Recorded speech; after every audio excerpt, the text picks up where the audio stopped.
at 11. Blood everywhere. The thoughts won't stop. The world is dead. He drew her a picture. Tonight on The Edge, did the Oakland County prosecutor convince a jury that Jennifer Crumbley should be found guilty of involuntary manslaughter? Today was another historic day in court as the mother of the Oxford school shooter faced cross-examination on the stand. Well, then later in the day, the prosecution and defense delivered their closing arguments. Fox News' Dave Kinkin joins us live with a closer look at the testimony and those final arguments. Yeah, it's been quite 7 days of testimony, and certainly the entire country is watching this case because of the historic nature of this trial. There's many ramifications there. We do know that really you can only imagine what the jury's going through this weekend, thinking about everything, because Monday is when they officially begin deliberation. We appreciate you. Have a good weekend and stay healthy. All right? All rise for the jury. And with that, the jury in the Jennifer Crumbley trial will take the case Monday. Closing arguments took place Friday, capping 7 days of intense testimony.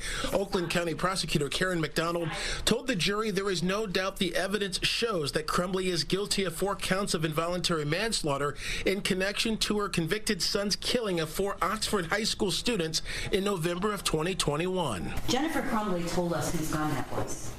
She told us when she posted on social media it was his Christmas present, and she told you in this trial. Crumbley is now the first parent in America to stand trial for a school shooting committed by their child. We actually saw the last day he was practicing to kill 4 of his classmates. And there was only one person with him, ladies and gentlemen, and her name is Jennifer Crumbley. She walked out of that school when just the smallest of things could have saved, could have helped Hannah and Tate and Madison and Justin. Just the smallest of things. And not only did she not do it, she doesn't even regret it. During this trial, I will openly admit that I'm a lawyer who messes up.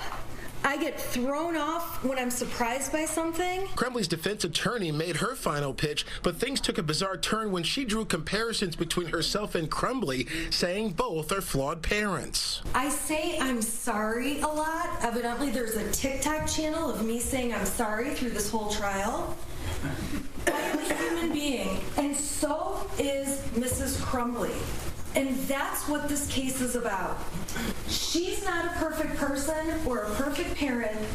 I'm certainly not a perfect person or a perfect parent. Crumbley took the stand herself for cross-examination earlier in the day, serving as the final witness of her own trial before the jury deliberates. Her extramarital affairs were once again the focus of the cross, with prosecutors trying to prove she was too busy to focus on her son around the time of the shooting and was more concerned about meeting with her partners. No, I only met with Brian during work hours. The times that we were at the hotel, I was on business. We did arrange for other people to meet us there. All right, so Monday is when jury deliberation will begin. Of course, we'll be following every step of that. And James Crumbley, the father of the shooter, his trial is set to start March 5th. Reporting live, Dave Kinchin, Fox 2 News on The Edge. Well, Dave, a lot of emotion in that courtroom over the past several days. Is there any indication of what you may see out of Jennifer Crumbley's extracurriculars in her life that may play in or factor into the jury's decision? Yeah, it's a possibility. It was really one of the key issues for the prosecution, really trying to paint the picture that she was essentially not solely focused on the needs of her son, the shooter, in this case, the convicted shooter, when there were already signs of trouble out there before that tragedy took place, that she had other focuses going on. That's what the prosecution's been saying. So, yeah, it really could be a factor in deliberation for sure. Dave Kinchin, we appreciate it. Thank you. An investigation leads police to a Detroit neighborhood for the unexpected. Yeah, so today a body was pulled from under a storm grate. Fox News' Lauren Edwards is working this story tonight from the city's west side. Details right now are minimal, but I did get a chance to speak with police, and they tell me that there is, quote, nothing new in the case. But take a look at the scene from earlier. This was the intersection of Tyler and Sussex. Detroit police, detectives, and the fire department all investigating the scene. Michigan State Police arrived later. Residents and neighbors were everywhere. We arrived on scene shortly after 3 and saw lots of tears, lots of emotion. Police did not identify the body that was found in the sewer. People we spoke with didn't know who it was either. We stayed on scene for a few hours and saw detectives lower a metal magnet into the sewer and then come up with a handgun on it. Again, police say that there was nothing new to report in this case, but many questions remain about the identity of the body and how police were alerted to its whereabouts. We're going to continue to stay on this case and give you guys updates as we get them. I'm Lauren Edwards on The Edge. I think that fight over food would escalate to murder, you know. I mean, it's inconceivable. It really is. A life taken over Taco Bell. A 72-year-old man is dead after feuding with a roommate in his Roseville boarding house. 54-year-old Mark Newsom charged with second-degree murder for the death of Dale Mitchell. He was fatally beaten on Wednesday morning as the two got into a food fight. Newsom now faces life behind bars if convicted. The respected psychiatrist could be spending the next 2 decades behind bars for shooting her ex-husband's new girlfriend. Dr. Marika Butler, who has appeared on Fox 2, broke into her ex's downtown condo back in the August of 2021. She was convicted of shooting the 41-year-old woman inside. Investigators said the victim suffered extensive injuries. The doctor's ex wrestled the gun away before more shots were fired. Butler was convicted on several charges, with the most severe sentence of 57 months to 20 years behind bars. I had a pothole and it got a flat. This is another vehicle. They hit the curb so bad that they twisted the control arm.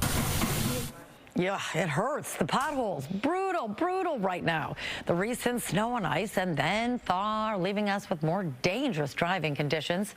Jay's Auto Repair on Van Dyke tells us they've seen about a 60% increase, more damaged vehicles coming in this year. If you find yourself needing to take your car into a shop, keep in mind it's going to take a while to get the parts. Glad tidings on this Groundhog Day. An early spring is on the way. Look, this won't make the potholes go away, but it may bring a smile to your face. It is Groundhog Day, and this year Punxsutawney Phil delivered some good news. It looks like we're going to have an early spring. And you could probably see them better. If you believe a rodent can predict the weather, then spring's on the way. You know, I'm going to focus on that myself. We're going to think positive with that little rodent or big rodent, and because it was nice to see the sun again today, Stephanie. It certainly was, and we do have more of it in store for us, and it's much deserved considering how it's been very cloudy for us, also very active just in terms of snow and precip, so finally a little bit of a break from that. Numbers today topped out in the low 40s. We hit a high 42 here in Detroit, 37 Lansing, 38 degrees in Mount Pleasant this afternoon, so it felt great. Numbers pretty much where we'll see what we saw today, tomorrow, and Sunday, just in terms of daytime highs. Sky Tracker not tracking much in terms of precip here across the Great Lakes, Ohio Valley, mainly quiet too. Area of high pressure keeping us nice and dry. A lot of commotion though out near the Pacific Northwest and then down near the Southwest as well. Out near parts of Southern California, seeing quite a bit of rain out there with 2 systems impacting them back to back. Luckily, we see a break from rain. We have an opportunity to allow the ground to kind of dry out. We saw a lot of snow for the early part of the work week, so now we're starting to see a bit of a reprieve from that. Temps tonight bottom out in the upper 20s. We do see maybe a little bit of cloud cover overnight and into early tomorrow, but that gives way to a lot of sunshine during the day on Saturday. 42 degrees forecasted high tomorrow. Over the next couple of days, too, numbers remain in the lower 40s, and then by the end of next week, notice here, we could maybe squeeze out 2 days in the 50s out ahead of this next system here. That's going to eventually usher in cooler air behind it, but also some showers to round out your work week and heading into the first half of your weekend. Otherwise, next 7 days look great. Should be dry. Sunday into Monday, not necessarily looking at anything impactful through the middle part of the week, and then highs reaching near 50 as we look ahead towards the end of next week. Brandon and Taryn? Well, it is the end of an era for Northville Downs. The 80-year-old racetrack set to host its final race on Saturday. The track, which opened in 1944, is the last of its kind in Michigan and is filled with memories and so much history. It was the first track in the state that allowed people to bet on races. The property is slated for a $300 million redevelopment project featuring housing, commercial space, and parks. The community's going to miss it. The people here working here are going to miss it. The jockeys are going to miss it. The horses are going to miss it. The trainers are going to miss it. I hate to see it leave. The racetrack officials presented a plan to the Plymouth Township Board last year to build a racetrack in the city. Negotiations have been ongoing ever since. The last race at the track starts tomorrow night at 7.